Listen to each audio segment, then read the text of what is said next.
Well. Now that the dust has settled on the finale, the media seeming to come to their senses probably after Amazon stopped cutting those gigantic advertising checks to their website. The media seems to be turning on Rings of Power, essentially admitting it was a flop, doing everything it can to try and save face for pretending like it wasn't. Now, I will say this, the viewership numbers are relatively undeniable, unless you're in the camp where you think Amazon completely made up the 25 million or whatever people that watched it. I don't actually believe that. I believe that people still checked it out, people still watched it. It's a flop in the sense of people not liking it. This is obvious from all the online ratings, whether you want to look at IMDb, you want to look at Rotten Tomatoes, you want to look at the actual Amazon website. As much censorship as they were able to put in, nobody liked the show. At least not enough to leave a positive review for it. And now we have websites like the IndieWire writing headlines like, is The Rings of Power a huge hit or a muted flop? Or they have the writers now coming out and responding to the criticisms of the show. Or we have Amazon practically begging viewers by saying, oh, just wait till season 2. It'll actually be canonical in season 2. These are not the actions of a show that was a huge success. And before we get into today's latest videos, I want to give a huge shout out to this video sponsor, Meta PCs. Huge shout out to this video sponsor, Meta PCs. Look, you've been around, you know that I've been talking about Meta PCs for a very long time. In fact, it's the primary computer I use. But it's not just because they're a sponsor. It's for so many more reasons. They have fully customizable, configurable PCs and all the hardest to find parts in stock and ready to go. They also have ready to ship PCs ready for you today. Here's a couple reasons why I like Meta PCs. First and foremost, it's veteran ownership. Meta PCs is a veteran-owned business.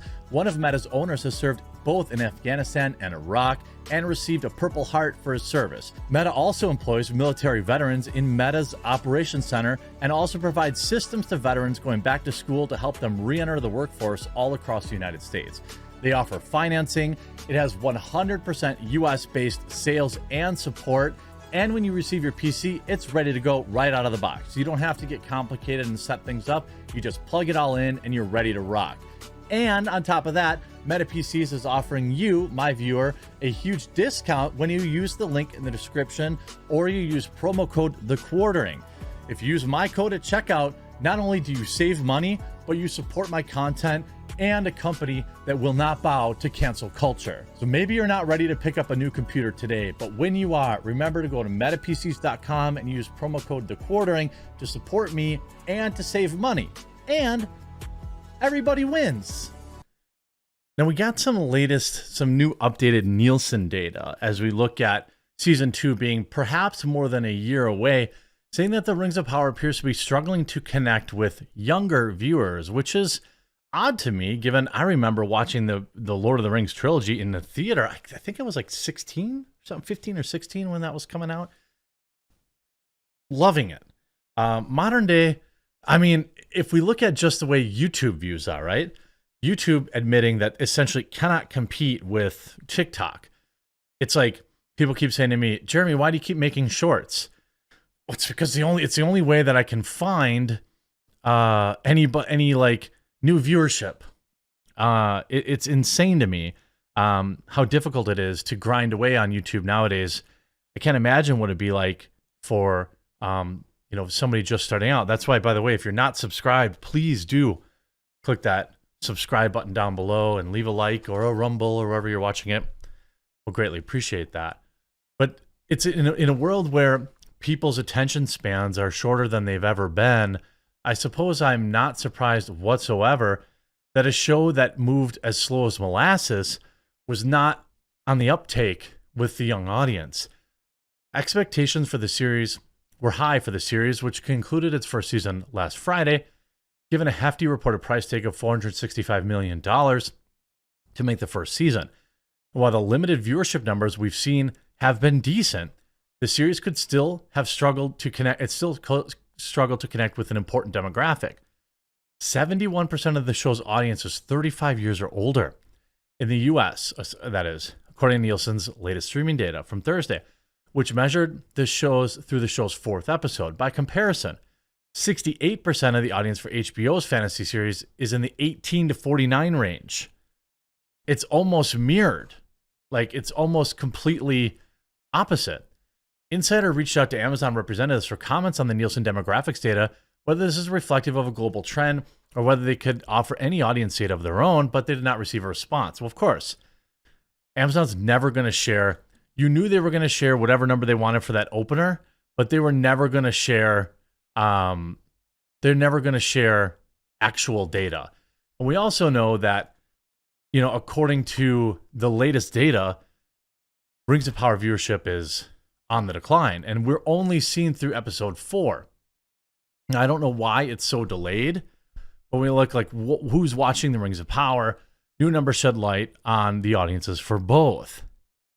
Now, this says the Rings of Power is struggling to attract younger viewers. It leans older with 71% of its audience over 35.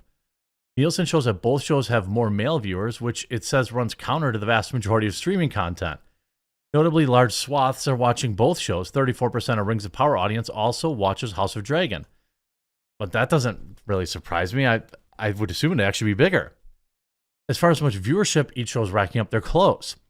Rings of Power was watched for 988 million minutes the week of September 12th through the 18th, slightly edged out House of Dragon on Nielsen's viewing chart, which was watched for 960 million minutes. But the streaming chart only includes House of the Dragon viewing on HBO Max. The show also airs on HBO cable network, which Nielsen said would add 210 million minutes to bringing its total 1.17 billion more. In fact, passing Rings of Power. So House of the Dragon passes Rings of Power in viewership. It's not a perfect comparison, Nielsen's data this week, but didn't break down how much of the new episodes each series accounted for its viewing minutes. Nielsen's ranking also measured Mondays through Sundays, and House of the Dragons airs Sunday night, so it's kind of a limited window. Now, it's faced growing pains with harsh audience retention.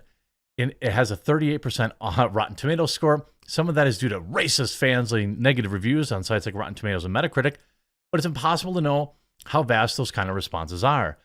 House of the Dragon, on the other side, hasn't seemed to face the same obstacles as Rings of Power, as an 84% audience score on Rotten Tomatoes. And also, by the way, it also has race-swapped characters and things of that, and a lot of woke, fight the patriarchy crap, the same kind of stuff that Rings of Power does. But for some reason, it doesn't have, it's like racists took the day off on that. Now, I suspect that's because, this is actual feedback and it's just a bad show and there aren't, and they can't actually, blame it all on racists. But a quick look at TikTok shows that hashtag Rings of Power has 619 million views as of Friday, and hashtag House of Dragon has 5.1 billion views. Well, that would also track with the audience tracking younger, though. I don't know what the audience is on TikTok for like over 35, things of that nature, but nonetheless, other data suggest limits of show reach. The House of Dragon is more in demand. So House of Dragon essentially passes Rings of Power. Now, who's shocked by that? Nobody. Especially when you see Rings of Power writer addresses early episode backlash. This was just 4 hours ago. In an interview with Game Rant, Hutchinson was asked about the early Rings of Power backlash. Quote, "I think with any adaptation, and especially of such a significant, well-loved adaptation, there's always going to be people who it's not exactly the way they would see it. And obviously in TV and movies, you have to make some sort of changes for the story. No, I don't think it's obvious. TV is a different medium than a book for the way that the story is going to play out. I think that's a cop-out. You made wholesale changes to the story that cannot just simply be explained by, well, it's a TV show instead of a book." Quote, "So we really did focus on making sure that we were doing the best we could for the story itself while also keeping Tolkien present in the room. And all major points that are established in his works are imbued as much as possible in everything that we were doing." I mean, that's just a lie. Maybe that's what this writer had wanted to do, but that's certainly not the case, right? I mean, that's not the case. We really focus on telling the best story we could while remembering the story we're telling and really making sure that we're remaining true to that spirit. According to Hutchinson, the Rings of Power writers really tried to stay true to Tolkien and understood that there was always going to be backlash. The Tolkien fan base is notorious, filled with traditionalists who would like adaptations to stick as close to the source material as possible, like normal people. With this in mind, it seems like the writers tried their best to honor Tolkien while adapting the story their own way. No, they didn't. They did not try their best to stay true to Tolkien. That's absurd. There's never a way to please all audiences, but there was a way to give the show a foothold in Tolkien source material while adapting some of the most important moments in Middle-earth. It also seems like the racist backlash was never a consideration for the crew. Though that was a significant point of contention among certain internet circles, the writers appeared to have cared only to hire the best actors for the role, then giving in to racist companies. That's a lie, too.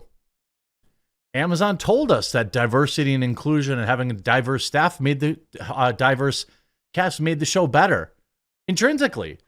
Just by having different colors of skin on screen, it just automatically made the show better. That's what Amazon said. So don't tell me that you were true to Tolkien. And then Eric Kane with another banger. The Rings of Power Season 1 review, Amazon's arrogant betrayal of the Lord of the Rings. And I'm not going to read through everything here because I think you should read Eric's work. It's very, very good. But one small section I'll take. When adapting an established work from one medium to another, changes will invariably be made. These will never please everyone, of course, but a new medium demands it. What works on the page won't necessarily work on the screen. I thought this was relevant to what I just read. When adapting something as vague as an open-ended as Tolkien's Second Age, many gaps will have to be filled to create a narrative to fit for a multi-season television show. Again, these choices are going to please some and enrage others. But I think it's fair to suggest that when adapting any work, some degree of faithfulness and fidelity to the source material should be at very least a guiding principle. The question isn't whether changes should be made, but what kind of changes and why. Every change should exist in service to translating the original work to the new medium in a way that enriches it with the medium. In Tolkien's Second Age, there are several major events that lend themselves very, very well to retelling a big-budget show like The Rings of Power. One of these is, unsurprisingly, the forging of the Rings of Power. In the first season of Rings of Power, we are shown no realms of men other than Numenor, which is not one of the 9. Nor are we shown the other 6 dwarven lords beyond Durin. We spent a total of about 15 minutes on Forging of the Rings, which is done out of order and almost as an afterthought. Indeed, the 9 and the 7 simply aren't made at all in Season 1, and the only one they can be forged with Sauron's help is if Galadriel and Elrond keep silent about Sauron's identity. The 3 are made, and those with the help of Halbrand/Sauron. Halbrand visits. I actually don't want to read too much of this. I think he does a really, really good job. The writer is, so this is over on Forbes.com, that Eric Kane with a K. I don't think that we're headed towards a better season 2. The only way they could do it is, and I've actually pitched this, and now I'm actually thinking it's more possible, is if they do a season 2 and pretend that the first season doesn't exist at all. They could say it was like a standalone story and just start all over. That would be wild, but it just might work. I hope you enjoyed this video. If you did, make sure you leave a like on it, and we'll talk to you again real soon.